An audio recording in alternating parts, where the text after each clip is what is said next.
Were all but overshadowed by football landmarks.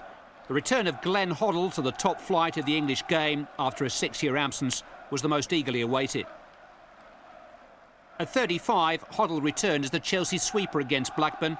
His grace and touch have survived the years stylishly, but his challenge now is to combine his pass mastery with a more pressing job of creating a successful team in his own image.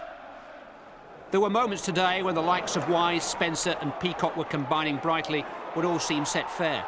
David May denying Peacock a flying start. But Blackburn continually created the clearer chances.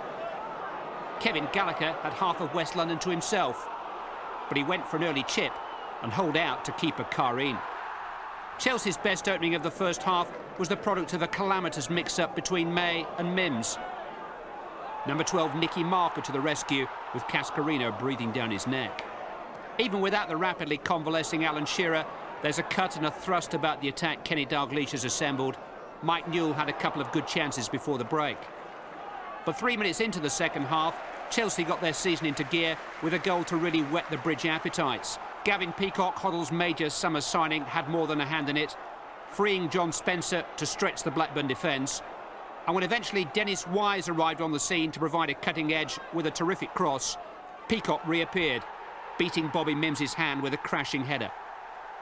It should have been the starter for more, but it was as good as the day got for Chelsea. They led for 15 minutes. A second goal in that period might have done the trick. Peacock showing off his entire repertoire, almost obliged. Ironically, it was a former Chelsea player, Graham Lasso, who engineered Blackburn's reply. Stuart Ripley pouncing between Hoddle and Sinclair in forthright fashion. Kareen exposed and unable to prevent the drive flying clean through him. Blackburn looked the more likely to clean up. They did so with 12 minutes to spare. Kareen failed to cope with Ripley's cross and Mike Newell was the man in pole position. As Chelsea chased the game, Hoddle moved up into midfield, but the damage had been done. His look on the final whistle told its own story, but it's the manager's job to recount that story to all the waiting microphones. We've lost our way in the second half when we should be dominating the game. At 1-0 up, we've actually started losing the reins on the game, which is a little bit alarming at the moment, and we've got to make sure that doesn't happen again.